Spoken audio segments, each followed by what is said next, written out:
The Franklin School, a U.S. National Historic Landmark located at 13th and K Street Northwest, Washington, D.C., one of the district's first high schools, closed its doors as an educational institution in the 1990s.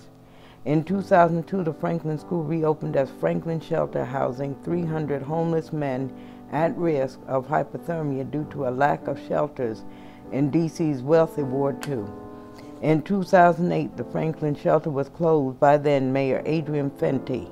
It is now up to current Mayor Vincent Gray, the D.C. City Council, and the citizens of the District of Columbia to decide what to do with this historic landmark: sell it to the highest bidder or reopen it for public use. On November 18, 2010, the Office of the Deputy Mayor for Planning and Economic Development took comments from the community on the proposed surplusing of Franklin School. The result was a fight between district government and the community. I'm here based on a couple of core principles. One is that if there is public property, we really should be looking at the best use for those in the greatest need. That should be absolutely the priority.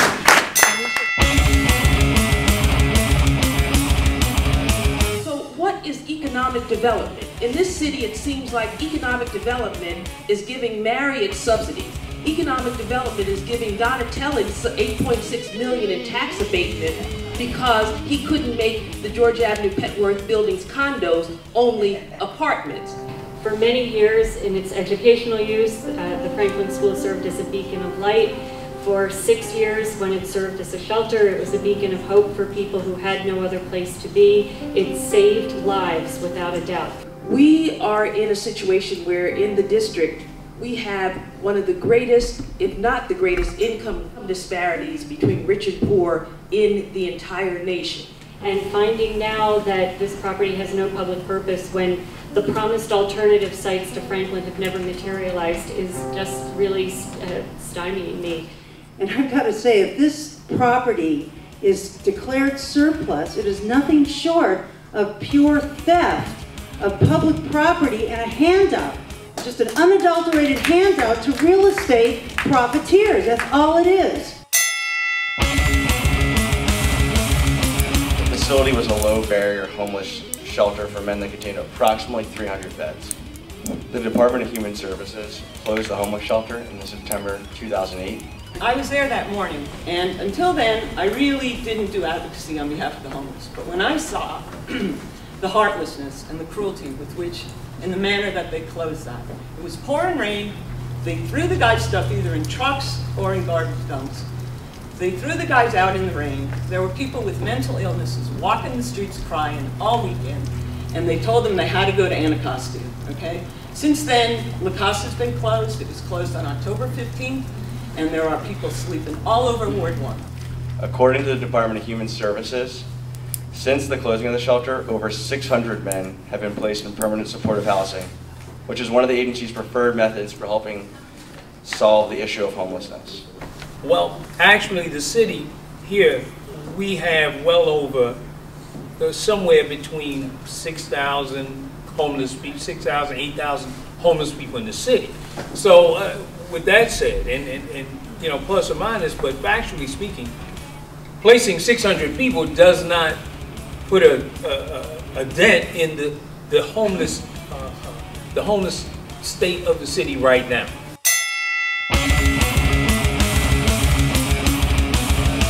The Department of Real Estate Services and the Office of the City Administrator reviewed the property's potential uses to determine if the facility has a use in conjunction with the district's facilities plans.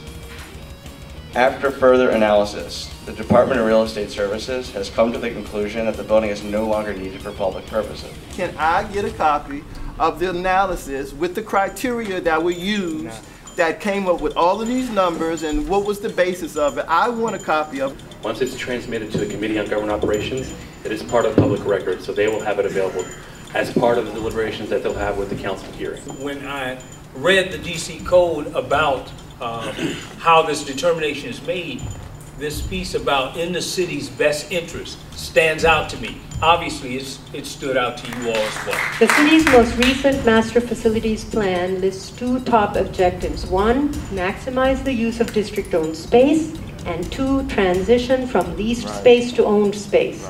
We consider the disposal of the Franklin as surplus property to be in conflict with these worthy objectives. You haven't provided any basis, any criteria, any analysis, any comparisons between potential uses versus not. So you haven't done an opportunity cost analysis. You haven't presented anything. It should be pointed out that Empower DC, among others, did a study showing we are losing $150 million per year for at least the last 8 years in renting private facilities for municipal purposes. So before the Franklin is disposed of as surplus, the city should request every agency and every public institution that rents space to review the Franklin for possible use.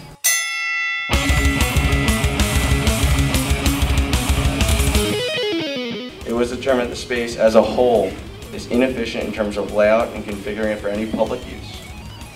Renovation cost is very high, given that the building has a historic designation on both interior and exterior.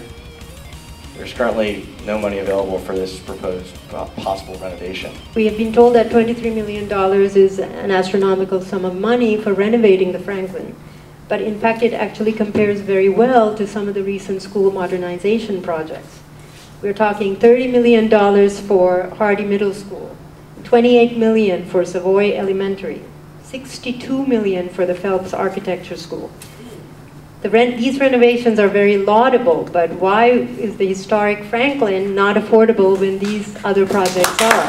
As far as the economic argument goes, arguing that it would cost somewhere in the neighborhood of $15 to $20 million to renovate the building and that the city shouldn't do that, I'd like to ask them why the city spent $50 million as a gift to the Verizon Center to renovate their giant TV. If you can't figure out how to use public property, just ask DC residents. I say, let's put that money not on Marriott, not on a boutique hotel here, but to jobs training. There could be it could be a training center. In the tough economic times that we live in, it's really irresponsible for a hotel to get this property. I'm also an adult product of childhood homelessness. There was and continues to be a need, as Jane so eloquently explained, for Franklin to be a shelter. The facility should at least be reopened for families, homeless families who are now sleeping on the floor in DC General Hospital. The very fact that all these people have come here and said that there is a need for a shelter, for a school, for a detox clinic, for a healthcare clinic, the list goes on, means by your very definition of surplus, it does not meet that. It means, for your definition of surplus, 10801 says there is no further public use. There's been a clearly defined public use. There's a very clearly defined public need. It's not surplus.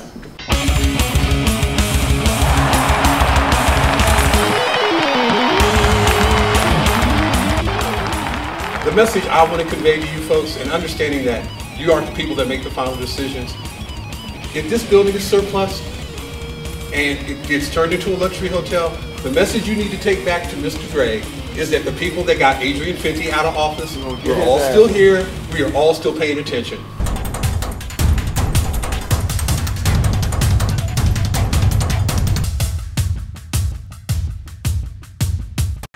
My name is Luke. I was part of the original Mayday DC crew that seized Franklin School back in 2002 and got it open as a shelter. How can you guarantee to any potential buyer of this building that it doesn't get occupied again? We're still here. The need for housing is still here. A lot of people's lives were saved when Franklin became a shelter. People are dying in the streets now that the shelter was closed. So there is no way, shape, or form that this is a building with no public use because people are dying since it's been empty.